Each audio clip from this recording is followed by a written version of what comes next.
Marissa.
Hey, Marissa.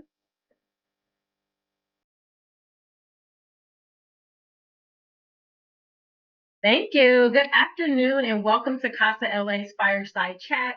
I am Dr. Sherrie Chandler-Cole, the CEO of CASA LA.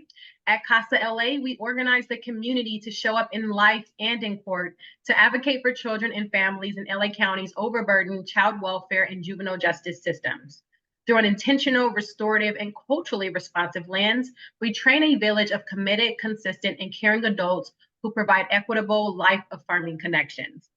Our vision is a Los Angeles County in which all children and families have equitable access to the resources and support they need to be whole and thrive. Our mission and vision cannot be accomplished until our children live in a world that is equitable and just. That's why we are committed to doing our part to address racial injustice in the child welfare and juvenile justice systems and using this platform, our Fireside Chats, to bring communities and various stakeholders together to have real conversations about what's happening in the world of child welfare in LA County with the hope of building awareness, informing our communities, activating a safe space for all, and strengthening our ability to advocate for our youth. Today, and in honor of Juneteenth, our topic is our ancestors' wildest dreams, celebrating Black resilience and achievements in the foster care system. And I have the privilege and honor of introducing you to a phenomenal group of people, all of whom are dedicated to transforming the lives of our youth and families in LA County and beyond. First up, one of our very board members, Christian Green, who is a researcher, a youth pastor, a political activist, an organizer, professor, and new author. In his new book, Uncovering Your Worth from Legal Custody to UCLA, he brings awareness surrounding foster youth and advocacy, homelessness, and many more societal issues concerning diversity and inclusion. His area of expertise are community engagement and outreach, teaching, curriculum development, social media engagement, writing, and editing. Christian brings leadership and high positive energy to all that he does, including to CASA of Los Angeles, where he serves as our board member. And it's not in your bio, but he's also a professor at West LA College. So I'm going to throw that in there for you because I know my boy. Up next, we have another board member and our first ever board member, us being CASA Los Angeles' first ever board member with lived experience, Johna Rivers. Johna is a 30-year-old. I don't know how old this is, Johna. Are you still 30? Okay. Yes. Is a 30-year-old former foster youth from Watts who co-founded the Real to Real Global Youth Film Festival, highlighting issues plaguing local and global communities in a cinematic address. Johna is also a board member here at CASA LA, a performing artist and a writer. Growing up in the system, she faced challenges like abuse and homelessness, but she never allowed that to break her. Instead, she decided to turn her pain into power. She now advocates for youth in the system and creates spaces where they can thrive. And I'm not sure if she's arrived yet, but we're going to give her some time. We have Sherrie Bradford, who's deeply passionate about working with foster youth, driven by personal experiences as a former foster youth in her professional journey. Currently serving as an education rights advocate and consultant. I'm going to change that because she actually works for CASA LA now because we just hired her. Also collaborates with Bruin Guardian Scholars, First Star Academy, Stepping Forward LA, and Kids in the Spotlight, who, by the way, I don't know if you see the background, I'm actually in their office right now filming, doing this fireside chat. Her mission, so I'm Charity, but Taiji Charity too.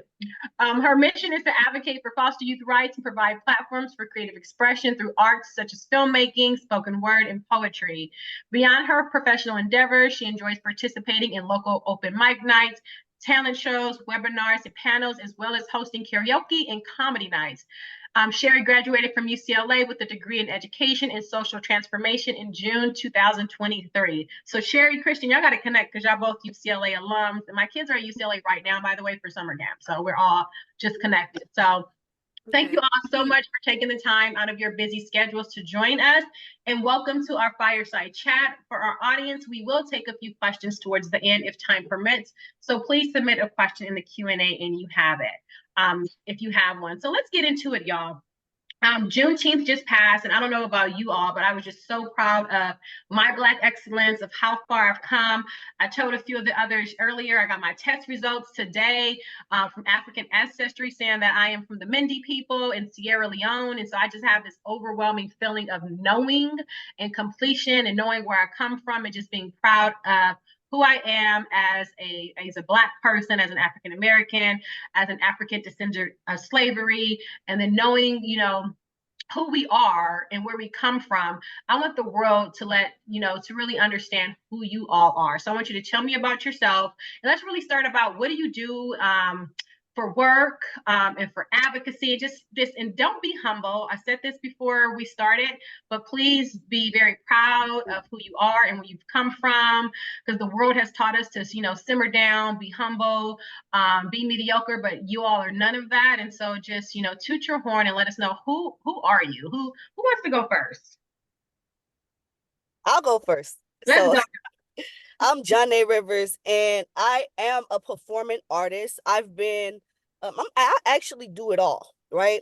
I'm a jack of all trade, a master of maybe one, but a jack of all is better than a jack of none. That's the full thing.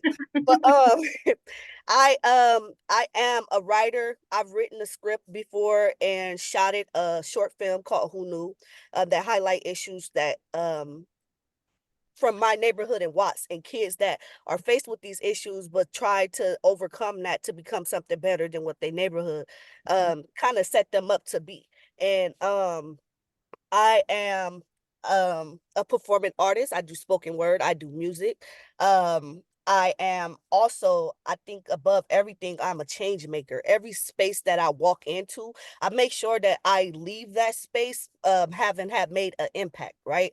When I was working at Jimmy Kimmel Live, I noticed that there wasn't really a lot of Black people being hired. And so I felt like it was my responsibility as I was exiting the workplace to bring these issues to their awareness and let them know where they was failing us, where they can be better, and just like bringing awareness to it, because sometimes people subconscious biases impact their conscious decisions and how they treat people, how they hire people, how they move forward. And so I think overall, above everything, I consider myself a change maker, because if I'm in a room and I see people that lack awareness, or I see people, you know, trying to beat around the bush of something that's of importance, I'm gonna go straight into like what it is. Like, no, this is what it is. I'm gonna call it out on that. And so that's who I am. I'm really excited to be where I'm at in life. I grew up in Watts. I grew up as a former foster youth in Watts. I didn't become queer to 21. I dated men up until then, but still, I was still battling the intersectionality between being a person from the hood and a person impacted by the system.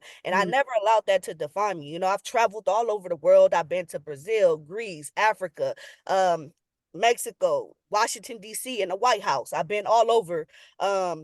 And I'm now 30 years old and in a place where I'm focusing on, you know, pouring into myself now and really figuring out who I want to be and how I want to represent myself in the world. And so with that being said, I'm gonna wrap it right there.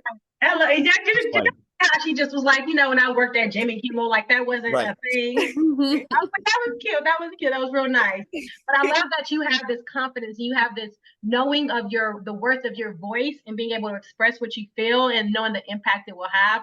And that takes a certain level of confidence and love of self to be even be willing to do that. And so we'll kind of get into later how you got there, because it's hard loving self and understanding your worth and even feeling powerful enough to articulate and command attention and demand respect when we're in these spaces. So we're gonna talk about how we got there. But who's up next? Christian, Sherrie? Go ahead, Sherrie. Christian, no, you go. And first off, Sherrie is like a phenomenal speaker, so don't be shy. It really is. I like the other day giving a host speech. I'm like, girl, very powerful. All right, well, I'll go then. Happy Pride Month, happy Juneteenth month, happy Black Music Action Coalition month too as well. I am out here in the Lancaster Palmdale area. For me, I believe like my advocacy started when I was 15. I'm 38 now. Come from the foster care background. But my real advocacy, I'm trying to figure out where do I start at. But I'll start off with the Lancaster Palmdale area. I think that's where my drive has come from, of trying to bring resources to out here. I ran for city council in 2020, 2019. 2020 was when COVID hit, so it was hard in them streets. I ran for city council, Lancaster City Council, and then I ran for Allen Valley Union High School board. So it was like 2 campaigns, 1 year. It was crazy, you know. And so Charity was there with me, and shout out to you. And she taught me a lot about where I'm at today. So I want to give a huge shout out to you, Charity, because a lot of things that I'm in are advocacy groups or organizations that I'm a part of is because of you. So shout out to you. But in this process, I've learned how to, you know, I guess, zone in certain areas, and that is that specific area of foster youth, LGBTQ, Black and brown. And it started off with cancel the contract, calling out the police, calling out the injustices out here in Lancaster, Palmdale. And then now I serve as a policy and advocacy director with Sanctuary of Hope. And that's an organization I want to highlight. If you guys do have a chance, go visit thesoh.org. It is a phenomenal organization, Dr. Janet Kelly. And we deal with TAY youth, specifically 16 to 25, trying to end youth and young adult homelessness.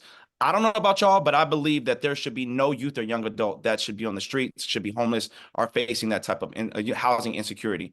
And so that's something that I'm working on. We just did a march on Washington, that first ever equity march. And so that was a phenomenal experience. Just being out there, was able to take a cohort from UCLA. Shout out to Dr. Howard. And we were able to send out 25 young adults over there, do a huge march on at Freedom Plaza, walk by the White House, did the U.S. Treasury. We took a group of them on a White House tour. It was just a phenomenal experience. And so for me, it's all about creating those experiences. And I think that's where the advocacy comes from, is like, I think as Maya Angelou says, it's not about how people make you, what they say, it's about how they make you feel. And if we create those experiences and make people feel something, then they'll be able to go, you know, on a whole trajectory. And I'll end right there. I love that, Christian. And I think what I love the most about you is you're one of those rare people that lead with where you came from. You're never shy about saying I was this former foster youth or had these experiences. And it's so important because I remember when I was just telling Ty this earlier, when I was coming up and trying to figure out who I want to be, I didn't see people that looked like me that became professors or, started their own companies and made it out. And it's so important that we, like, all that you are, all that you exude, coupled with the fact that you have this level of system involvement, is just so powerful in and of itself. And our kids being able to know that and see that and experience that through all the opportunities and platforms you're providing for them, it's a game changer. And I'm just so grateful that you like put yourself out there and then bring folks in. That's what I wish I had. Wish I had. So thank you, Christian. Okay, Sherrie. There's no one else. It's you. It's you. Oh my gosh. I'm sorry. I get a little nervous. You guys are so amazing. All of you guys. A little bit about me. So basically, when I was put into the system, I was put into the system as soon as I came out of my mom's stomach. Unfortunately, my mom suffered from, drug addiction and things of that nature. And growing up, I actually was placed in a home with a different ethnicity. They were Mexican American. So I had a lot of racism. There was a lot of microaggressions that were happening. I ended up going to some of the best schools because my foster dad actually worked for LAUSD. So one of the biggest things was education. So education was my safe home. And I remember at 12 years old, my social worker took me to USC. That was my dream school until they rejected me. Okay, y'all. But they took me to USC, and it was a young foster youth, and she was Black, and she looked just like me. And she was like, I couldn't control any of the stuff that was happening in the home, but I could control how I performed on a test. I could control my grades. Yeah. So one of the biggest things I took from that day was like, I could go to school. So I'm really into the arts, as you guys know. Hey, Johna, part of Kids in the Spotlight. I think I've gone to a couple of the better youth festivals. But one of the biggest things was creativity was my way of expressing myself. So as I started getting older and navigating different things, education and creativity I wanted to merge that together. So I just volunteered. I worked at a bunch of different places. And one of the biggest things I realized was through my creative arts, through my speaking, through my storytelling, I was able to help a lot of young people out, but also be a part of their big moments. So a lot of my work is being a part of their big moments. Like I remember, I didn't know what adultification was until I got with Alliance for Children's Rights. I did a training on that. And from that training, I met a young girl. She was actually applying to UCLA at the time. And she called me. I was one of the first people she called. She was like, I just got into UCLA. This is like one of the biggest moments of my life. And I like started crying because I was like, in a lot of my work, I get to be a part of these big moments, these big accomplishments, but I also get to be a part of, big betrayals and big things. So one of the biggest things is helping young people know that they have someone to go to. And I wish, like Charity was saying, I wish I had that growing up. I had to build my network. So a lot of the stuff I do, and I could list all of those different things I do, list a lot of the different programs I'm in. But the reason I was in those because I needed to build a wraparound support system. So a lot of my work, especially the trainings and things of that nature, I train people to build that support for them, to be that support for them, to be that healthy adult. So a lot of what I want to do is blend education with creativity together, but also create support systems for these young people. Hey, I don't know about financial literacy. I want to open a savings account. Hey, I was 24 when I opened a bank account because at 18 years old, my foster mom opened a joint account for me, took every dime. I lost all my financial aid. My taxes were messed up and all that stuff. But I didn't have no one helping me with those things. So now what I try to do is make sure any need that a young person needs, I direct them in that way and build that support system for them. You're amazing. You're everything for other people that you wish you had. And I love that you touch on education because I say it all the time. Education is the one thing that can never be taken from you. The system can take your child, they can take your dignity, they can take your pride, they can take your innocence. But education was the one thing I latched on personally. And it got me to where I am because I knew that what I have up here, you cannot take it from me. And how I apply it and the skills I acquire, I can go anywhere. and do what I need to do and teach other people at the same time. So the fact that you're merging creativity with education is just so powerful. And one thing about Sherrie and why I'm just like, why is she acting shy on here? Is because she's a person that goes after what she wants. She's not shy to say, hey, I want this opportunity, or this is what I'm able to do.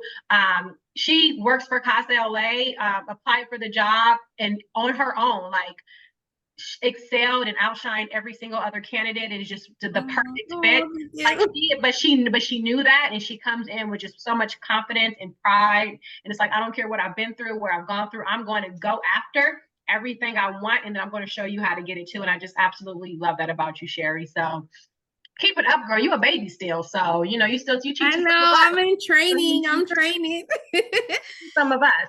But I think as we talk about, our ancestors' wildest dreams, and I have an interesting relationship with the word resilience. We'll talk about that later. But I really want, hearing who you are right now. And we're all still fairly young. We're not 30s. Christian, we can say that for 2 more years. Yeah. We're still a little young. But if people met you 10 to 15 years ago, I wonder, what do you think they believe that you would be doing today? And I ask that because people have very little expectations for me. I was told all the time when I was in the system, you're not going to grow up and be anything. You're worthless. You won't amount to anything. Honestly, I was told I would only get jobs laying on my back. Like, that was the only future that I had. I was told the most degrading things. And when people see who I am today, they're shocked. They're in disbelief. Some people are excited. Some people get extremely just envious and jealous because they're like, you are not supposed to make it. Some people try to tear you down after the fact because they're like, no, I cannot handle this. And so when you think about that, if you could go 10, 15 years back, what do you think people think, or the world thought you would be doing right now? If you had to leave it to anyone, if you had to leave it to anybody else, what would the world have said you would have been today? Go ahead, Sherrie. I'm gonna start because I feel like my thing was a little different, and this is something that I tell a lot of the young people I work with. But I'm like a therapist for all my friends. I'm like the motivational speaker. But I know my brother had a hard time growing up, right? So for me, I couldn't really control outside of me, right? So one of the things I could control myself. So I was always confident as a little girl. I always was like, I'm the first one to get up to sing, first one to do a poetry. And in my head, I always say in my speeches, I was always Beyonce in my head. So a lot of people thought when I was in school, I excelled. I just excelled because I was like, there's nothing that I could do but perform higher, because my life outside of this wasn't.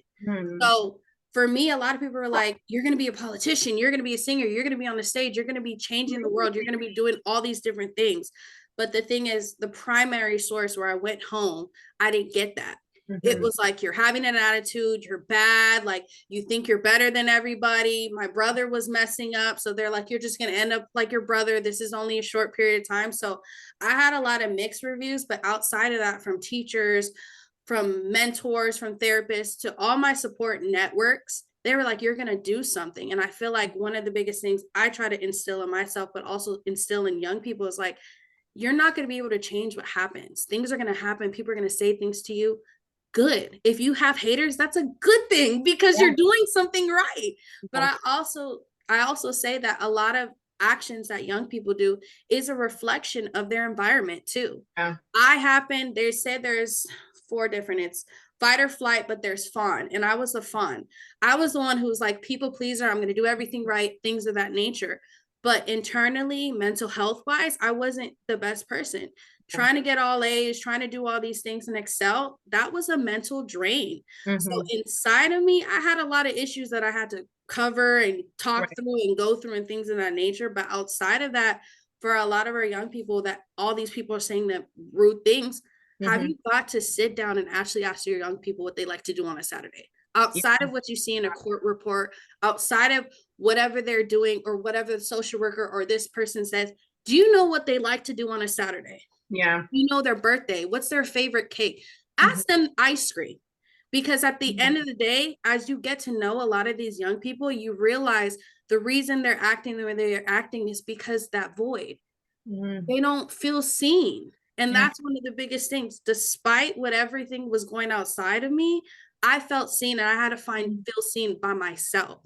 However, not a lot of young people need that void to be filled by someone. So that's why a lot of the stuff I say is healthy adults. Like I surrounded myself outside of home with healthy adults that validated me. Sherrie, you're going to be something. I know your foster mom's doing this, that, and the other, but you're going to be something. Just keep going. So I think for me, the success I have, I knew like I was going to get it. But one of the biggest things was also feeling those hurts and pains from not getting it in the home. So, right. And I mean, I love that you said that, because and what I love about CASA so much is the fact that we have people that are saying that to other young people, and we're seeing them and we're speaking that power and life into them. I mean, the fact that you at least had a teacher or someone else saying that you're going to be someone, you were able to still balance that in some way where, you know, and that's been, I'm sure that contributed to who you are now, and the fact that you were able to still see it, even in those times of doubt. You were able to remember and hear those positive voices that said, you are this, you can do this. Oftentimes we want it from very specific people, and you should have had it from those very specific people. But I just feel relief to a degree that you at least heard it from someone, because that's just so important. And when you don't hear it from anyone, you just kind of shut down. You just give up, because the world expects us to fail. That was my brother. Like, I was like, he's doing this, that, and the other. And you don't think it's because you guys are treating him different? Exactly. Come on, let's put it together. Kids need that validation. They need that encouragement. Even when my kids get it wrong, they can fail a test. I'm like, good job trying, buddy. But I'm just trying to find ways to encourage them, and despite it, and remind them my kids haven't failed a test, just for the record. That didn't happen. But if it did, that's what I would say. That makes me happy. And so 10, 15 years ago, people would not be surprised that Sherrie is where she is. They'll probably be saying, girl, you know how long you going to be there, because you're trying to run for office, right? So they're like, are you president yet? And I'm like, I don't know about all that. So she's just getting started, y'all. So we're fortunate that we get to, have her on that journey to where she's ultimately going. But Christian, what about you? Because I know your story a little bit. It was a hot old mess. I'm over here smiling at Sherrie. I'm like, oh my God, this is amazing. Go Bruins. Go Bruins. I will say, so there's 15, I'm 38 now, 15, I was 23. And I was working at Blue Shitter, California. I was working there as an appeals agent. So probably then they thought I was going to probably be a manager, maybe something, but I tried to be a manager, but I couldn't because I didn't have a degree. Which made me go to 10 years later, which was UCLA, which I would have been 28, and that's when I got accepted into UCLA. So I went back as a non-traditional student. UCLA was always my dream school, you know what I'm saying? So I ended up going there, accomplishing that. And for me, where I'm at now, we just celebrated our 20-year anniversary. It was 04, class of 2004. And a lot of them are like, you're doing what? You're where? You're over here, and a lot of them come from Lancaster, Palmdale. So they're like, we're very proud of you. Thank you for doing what you're doing. And people wouldn't have expected me to be where I'm at right now. And so for me, it's a like you said, it's a wildest dream. For me, it's making sure that my grandmother's proud, that raised me, my mom that I did not meet, that I'm making her proud, my father as well, and so I'll stop there. Yeah, you're definitely not only your ancestors' wildest dreams, but Antelope Valley's wildest dreams. No shade in the valley, but one thing about Christian is he leaves. Yeah. He gets stuff done and he comes back. He always comes back. He always finds ways to uplift his community, no matter how much void is there. Which we call it the resource desert up there. He comes back and he brings it back. And I love that about you, because I don't know if God will not let me leave. I would be gone. I'd be like, I can help the hood without being in the hood. That's my logic. I don't care what nobody says. But Johna, what about you, girl? Sorry, my little sun blocker fell down. So, for me, I was actually the opposite. I got a lot of validation in my home. I literally just did an article for Voyage LA, and they asked they let us pick a question, and the question I picked was the best thing your parents ever did for you. So to answer the question you asked, right? I think that I got validation in my home, but the people in my community thought that I would definitely end up pregnant, hanging out in the projects. Because the thing with the projects is it's the same stuff, different day, right? And I literally, as I got older, at that time I'm about 15 years old, right? As I'm getting older, I'm starting to see what that means, right? Like, it's, you hear the saying growing up, but when you can actually see it, it's like, dang, I see the same person sitting in the same parking lot every day, drinking, doing the same thing. I see these same people getting mad because they not smoking with this person and they think they acting funny. You know what I mean? It's like, do I want to be like that? You know what I mean? I know they think that I'm gonna become that because I'm hanging out with people I grew up with. That's that. My family is that. My everybody around me is that. So they like, this is what you're gonna be. I'm being fast. I'm talking to boys. I got caught smoking weed at school. So they did not expect me to really thrive. What made them believe, what made my community and stuff start to believe in me was my big mama, who I lived with, but I was also born on her couch. So she was already in my life. I got put in the system when I was 9 because my mama smoked weed, not because she was a neglectful parent. So I always had a strong support system. Not a dad, but a strong support system of Black powerful women. And they always validated me. And the best thing they ever did for me was say yes. Anytime I wanted to do something, and they saw that I was kind of getting into trouble, but when I found something positive, they was like, yes. Like, they didn't let their fears stop me. They announced their fears. I'm scared you might get kidnapped going to Atlanta with Usher. You don't know none of these people. You don't know this. But at 15 out of 10 people, I was one of 2 people to be selected to fly out to Atlanta, Georgia, hang out with Usher for 2 weeks. I met Life Jennings. I met all kind of people. And for the first time, I met people outside of Watts. I met people from Milwaukee. I met people from Florida. I met people from New York. And I was like, I ain't never think I would meet people outside of my neighborhood. You know what I mean? And so that really shifted my life and shifted my paradigm.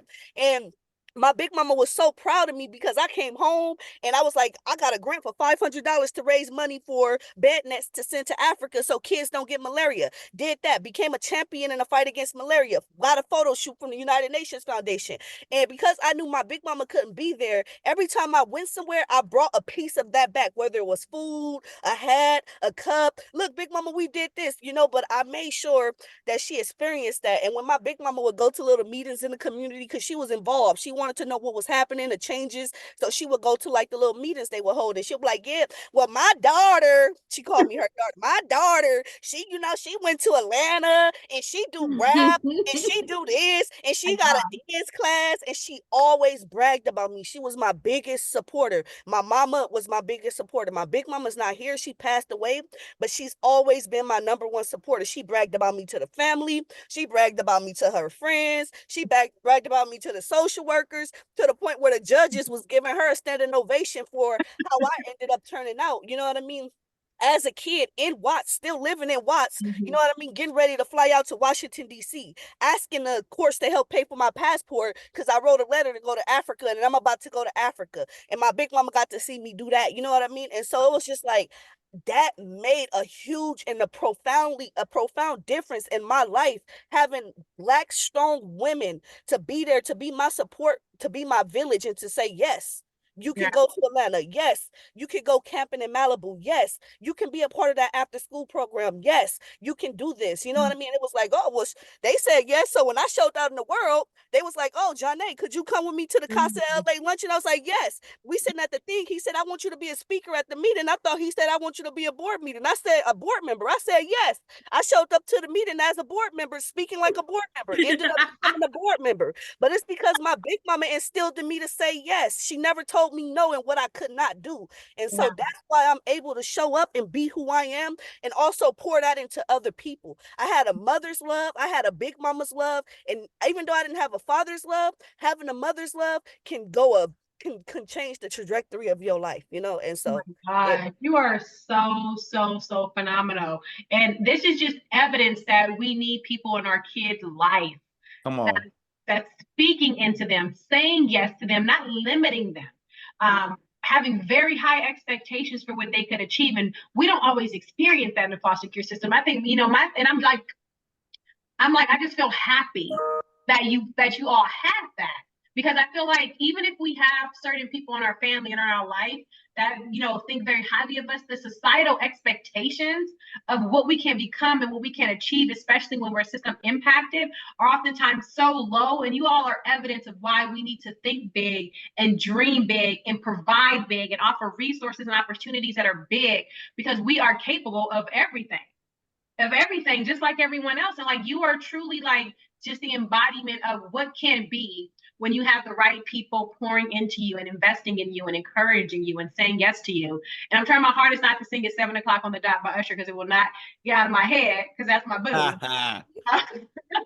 Just a quick side story, like I grew up very religious, so we couldn't listen to secular music. So I had a closet that had all Usher pictures everywhere, from like Source magazine, Jet, and Ebony. And it's just, I just can't get it out of my mind now. Like 7 o'clock. I'm in my drop top. See, don't get me started. Okay, I'm sorry. Back on track. But but we're talking about, I want to say there, Johna, because, you know, I just hate that my experience is always so different from other people's. I mean, I'm a little jealous and stuff like that. I have a mentor. There's nobody doing that for me. But I do think it's so important that we talk about the people, the mentors, even the significant factors that contributed to our success, and the barriers we were able to come, because we have so many people, even here now, and that will listen to this later, that are in mentorship capacities or in capacities to help people and see them and give them experiences and give them opportunities. And for you, Johna, it was Big Mama, and I'm sure there was many others. But you know, what got you all to the point where you were like, I can do this. This is for me. I'm capable. I have support. I feel supported. Were there certain mentors or just people that stood out in your life, like Big Mama, that are, or even like for me, it was a significant moment. It was getting pregnant at the age of 18 and being homeless, and everybody telling me what I couldn't do, and this overwhelming desire to prove people wrong. That was it for me. That's what drove me and fueled me. But what was it for y'all? What was that moment or person or thing that just really kept you going, kept that fire burning over the years? Well, I can say that for me, it was a lady named Sid Stewart. I'm pretty sure a lot of y'all know who she is, but her name is Sid Stewart. She met me when I was about 14, turning 15, a knucklehead. Like, I was a knucklehead. And she was like, she came with the opportunity to go to Atlanta. And I remember a group of kids from my projects in like the neighborhood had been selected the first year, and they was talking about it. And I was like, I want to go. So I hunted her down in the school looking for a lady. My description I got was, she a light-skinned lady she always wear heels with her toes out. That was a really rare description, because we in the high school and a lot of ladies here wear shoes with you know what I mean? So I'm going around, I'm like, well, they said she light-skinned, and I'm like, are you Miss Stewart? Are you Miss Stewart? Finally found her. I said, I want to go to the camp with Usher. And she was like, well, I think it may be too late, but I'm gonna make sure that, what's your name? And I told her my name. I'm gonna make sure next year you apply. So the following year, I was able to apply, but when I applied, she held us after school and helped us prepare for the interview, like gave us practice questions, helped us prepare for that. You know what I mean? Not only that, she had this thing called beauty boot camp for some of the girls in the school, where all the women, young women in the school would come, and we would be able to ask questions anonymously about, you know, if you could get pregnant from pre-com was one of the questions I remember vividly, because she ended up being pregnant. But that's another story. But anyways, it was a safe space, right? And so for me, I was like, oh my God, who is this lady? And why is she, you know, this got to be too good to be true. But here I am 15 years later, and I'm the co-founder of a film festival with Sid. I work full-time for the festival through Better Youth Inc. I've been a part of Better Youth Inc. for years. And like, Sid Stewart was the person that came in my life and planted that seed. She took me to the set of my first movie, which was Ghost Whispers with you know, so I was like, I got a whole bunch of free food there, and that was the day I decided I want to work in this industry. You mean to tell me y'all get all this food for free? This is where I want to work at. And so I just kept showing up, kept going to opportunities. She kept bringing me opportunities. And also, I think it was because a lot of people would say, oh, I'm going to go, I want to be there, and sign up and not show up. I was one of those few that showed up every single time. You know what I mean? And when we became homeless in the projects, we ended up getting kicked out because my brother got charged with a crime he didn't commit and became a felon, and he was on our lease. So we had to leave the premises because it was government property. We ended up homeless. And I just remember at that point having had accomplished so much. And I was like, ain't no way that I'm like, this is gonna be, you know, the outcome of our life. I need to buy my big mama a house.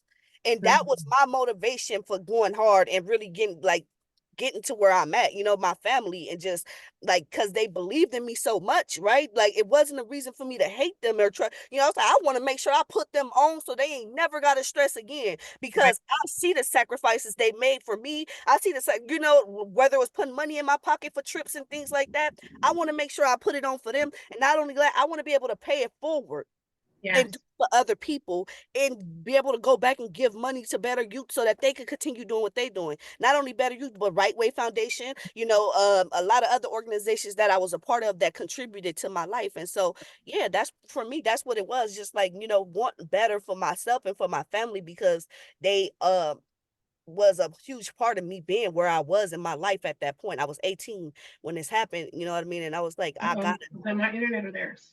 So, okay. Yeah. I love that. I love that. I'm a shout out Sid when I see her. She still be wearing heels with her toes out too. So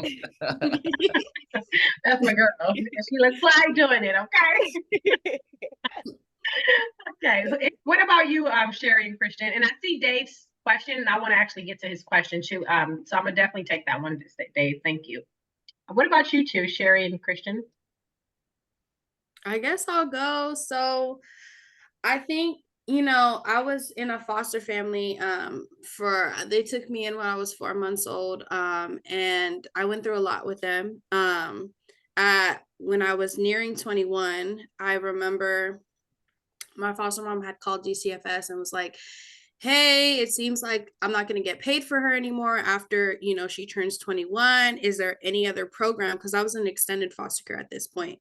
And they were like, well, no, I mean, she'll probably have to get a job or whatever, and we're not going to pay you no more. So I remember I'm sitting there while she's having a conversation, and then you know how when your parents like are having a conversation and then you don't want them to know, so you run out. So I ran out. And she ends up coming in my room and she's like, well, I need you to figure out what you're doing because you can't be here no more. And then I'm like, in my head, like, that didn't make sense. And she's just like, well, you're going to get on welfare, things of that nature. So mind you, I have a history, and Kids in the Spotlight's actually doing a documentary over medication. So at the time I was like on a lot of different medications, and I had started medications since I was 5 years old. So I didn't know what welfare was. I didn't know what GR was. I didn't know what Social Security was. All I knew is they were getting paid to take care of me, and that was that. And then for me, it was like, I have been with you guys since I was a baby. Like, I called you mom and dad. I've been in your daughter's quinceañera. Like, you know, I'm your family. Like, I'm your daughter. So for me, it was like, what the heck do I do? I'm still in school. I'm in community college. Like, I haven't even transferred. So for me, it was like, what is going on? And at that time, I was having a lot of issues. So I ended up contacting my cousin, and I'm like, hey, can I stay with you for a while to just get back on my feet? I won't be a bother. I just need to figure out my situation. So my cousin at the time, and I hadn't had no connection with my family. I just reached out to them because they were trying to reach out to me. She was like, okay, well, tell me what's going on. And I was like, well, they're telling me I have to figure out what I'm doing. And I'm literally their child. Like, I didn't understand it. So my cousin picks me up the next day. She happens to be really close with my biological mom. And they're like, well, what do you want to do? I was like, well, my hair is a mess. Can you do my hair? I don't know how to do my hair. I don't know. I just want to figure out my situation. They're like, well, why don't we go to Six Flags? I was like, well, I'm not going to go to Six Flags because my foster parents said that I can't handle rides. They're like, well, you're not with your foster parents right now. We're going to Six Flags. So we went to Six Flags. They did my hair. Literally same thing as Johna was saying. My mom called everybody in our family and said my daughter was home. I had never gotten that. I was like, what is going on? This is weird. And at the time, my foster parents were trying to get in contact because I was gone for a couple of days. They cut off my phone bill. My social worker got involved. They're like, we just paid you this month. Why are you cutting off her phone bill? So a lot of the stuff that was actually going on in my family started surfacing at this point. They're like, Sherrie, why didn't you ever talk to us about this? I was like, I didn't want to be in a group home. I didn't want to be in another situation where something else would have happened. So I just dealt with the racism. I dealt with the mistreatment. I dealt with all this stuff. And I go to DCFS. I was like, is there any type of emergency funding, anything? They're like, sorry, we can't help you. So my breaking point was when I went to go pick up my stuff. I always get emotional. When I went to go pick up my stuff and I'm walking in and it's like 6 trash bags right there waiting for me.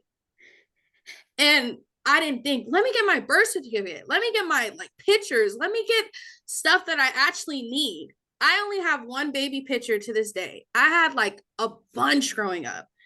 And I go and I take my bags away, and my social worker's like, okay, well, we did. And I was like, please don't talk to me right now. I have to deal with the fact that the only family that I've ever been with my whole entire life, yes, there was a lot of mistreatment, bagged all my stuff like I was nothing. So like when I got into She Ready with Tiffany Haddish a year prior before this happened, I went to a workshop and the guy said, every foster youth knows what a trash bag feels. For most of my life, I told myself I wasn't a foster kid. They picked me. They were my legal guardians. They had me my whole life. And I remember at one point I was thinking about going back with them and just like paying them rent or whatever. And my brother was yelling, my foster brother was yelling at me. And I was like, no, I'm finna just get in this car with my mom and we're going to figure out what happens.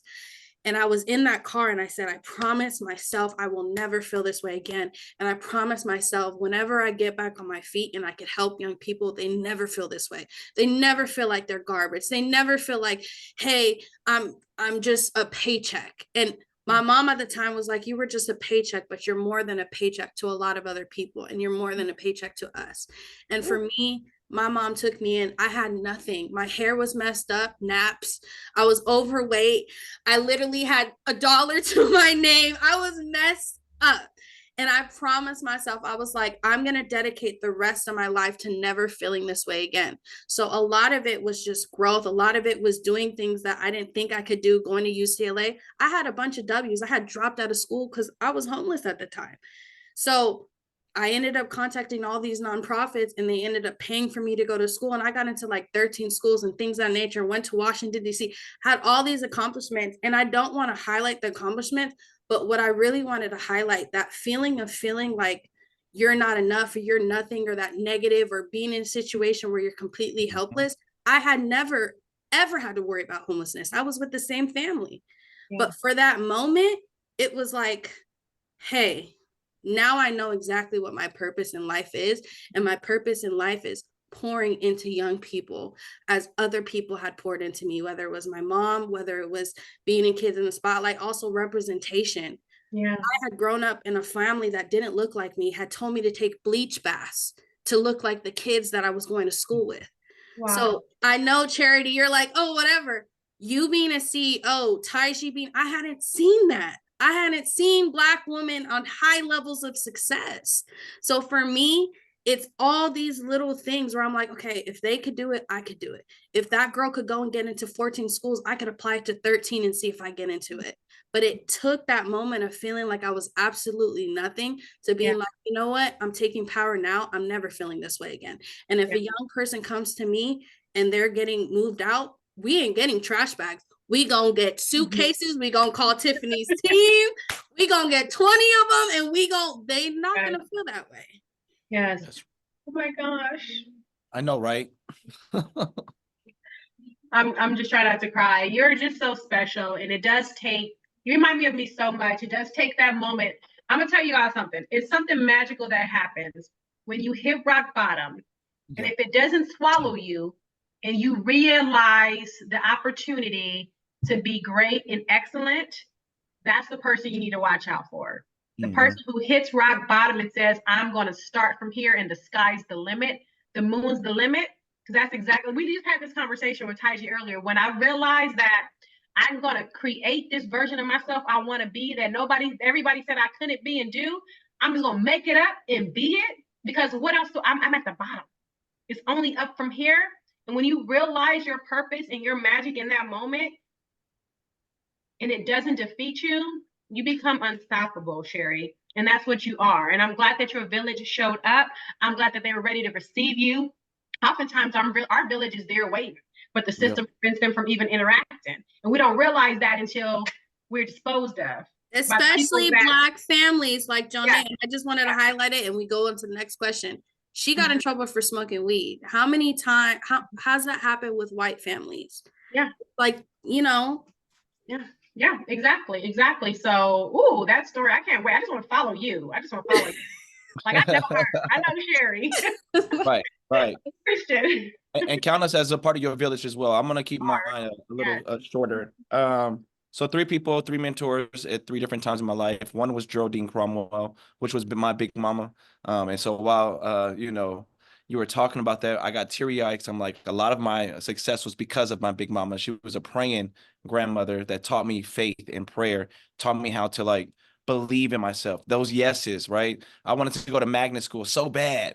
She was like, okay, well, go take your test, and I came in dancing when I passed the test. She was like, that's what I'm talking about. That was a small little things that you experience when I experienced at a young age. So Geraldine, she not adopted me, but she took me in legal custody, 2 days old. I was born in the prison and jail cell. My mother was incarcerated. And so grandma picked me up, raised me until she passed away at 15. My second mentor is Daryl Doris, which was my foster brother and my youth pastor. Taught me a little bit about like how to deal with life, how to appreciate life, how to still stand on faith. And that was during that time frame where I really didn't know what was going on in my life because I just lost my grandmother, the only mom that I knew, right? It's that mother's love that takes you a long way and something that I still miss even till today. And so Daryl played a role, and Bernetta Doors, my foster family, came and got me. And so those two, and then Dr. Marcus Hunter, when I got to UCLA. And I mean, it's taught me because in the church world, being gay and having faith, two different, things, and it's not accepted. And so for me, I had to learn how to accept myself, learn how to be Black, be queer, be unapologetic when I go into these spaces. So, Sherrie, I like to go in and cause a little ruckus. So Dr. Hunter has taught me how to do it in a nicer way. For free. Christian, I always tell people I'm blessed, gay, and highly favored. And that's it. So those are my three. Yeah. Thank you for that. I love it. I want to get to Dave's question really quickly. Because I get this question a lot, and there's also this expectation that just because we did it, everybody else can do it, and which I think everybody can. But the question is it luck? Do we all get to where we are because of luck? And if not, is there something inside of each of you that allowed you to persevere and respond so positively? And what about the harder to reach child youth? What can the system do better to reach those youth, or even the people that are involved in their lives, like mentors or CASAs? How do we get other young people to see and realize their worth and potential? But let's start with was it luck? Are we here about luck? I want to touch back on what you said about us hitting rock bottom. I think that rock bottom part. That's when I moved to Sacramento because I didn't know what the hell I was doing out here in LA. I was like, I got to go. I moved to Sacramento with my sister. She had 9 kids. I'm like, I don't care where I go. I got to get up out of here. And that sense of faith, I went into the unknown. And that's what I talked to the graduates about on Tuesday. And it's like, you going into the unknown, you have to have that level of faith. And that's what was instilled in me from Big Mama, from church, from faith, and understanding that, you know what, I can do this, and even if it doesn't feel right or it doesn't look good, God, you've given me a dream. You've given me this vision. You've given me this idea. And so let me act out on it, And so I think that's that resiliency that comes with where we're at, as foster youth. I don't have no parents, I ain't got no parents. I was just telling somebody yesterday, I'm like, I don't have no parents to go call and be like, oh, let me go move in with you. You know what I'm saying? Like, let me get $1,000 or let me get a deposit or something like that. I've had to work extremely hard to where I'm at. And it gives me chills on my body right now because people don't understand that. And they try to take advantage of you. They hate on you and la, da, da, da. It's like, you don't know what it took for me to get here. You know what I'm saying? And I think that that's where it comes in, us understanding that faith purpose is walking in faith, living in purpose. But then also going to the second part of the question is what the system needs to do is having people that have lived experiences like us come into these places and talk and speak life into these young people, and speak the truth into them, and understanding that there is a respect factor that needs to happen. There is a level of love that needs to happen. And so that mentorship with lived experience, and I'll pass it over to. And so it's not luck, it's purpose. And I love that you say that because that's always my answer and my response. And mind you that even as we're navigating this system and trying to help other youth, we're all different. My thing was I didn't have someone pouring into me and telling me all these amazing things about what I can or can't do. It was the opposite. I had people telling me what I couldn't do and shouldn't do, and that I was worthless. And I purposefully went through a process of speaking life into myself, encouraging myself. And I have my 3 superpowers that are self-love, self-worth, and self-validation. And because I have these things, I'm unstoppable. So my success and my purpose is all driven from the confidence I have in me. So no matter what situation I'm faced with, I can get through it and overcome it because I'm not seeking validation or worth or love from anyone. I have that for me. I love me so much. And I had to get to the point of really believing that and embracing that.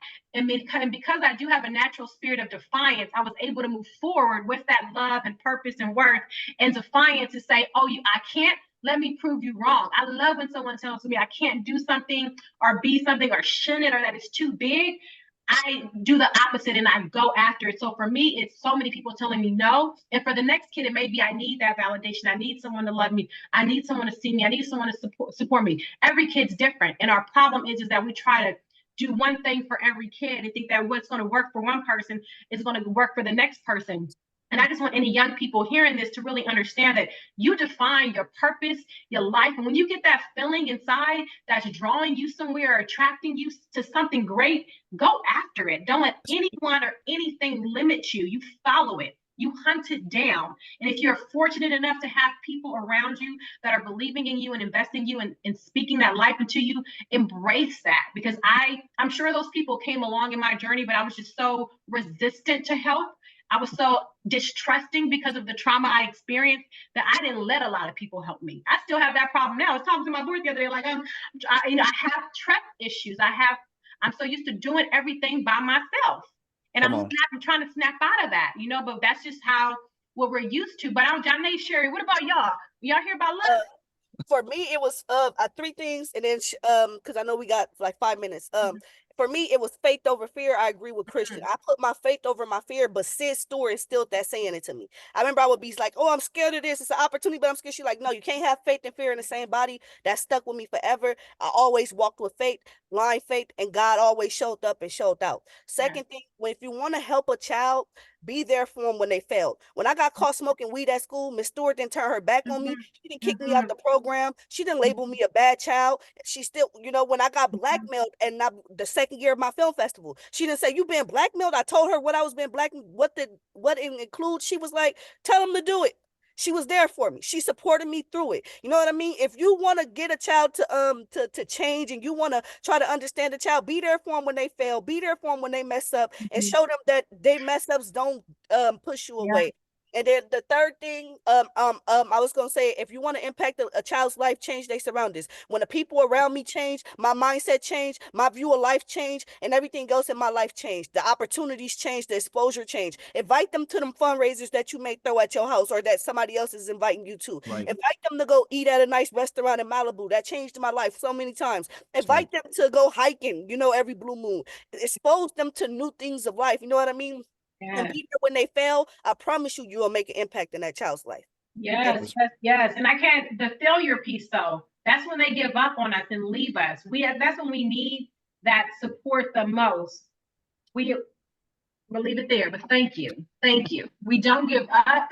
We give second chances and opportunities. Like, we cannot give up on our babies. Sherrie?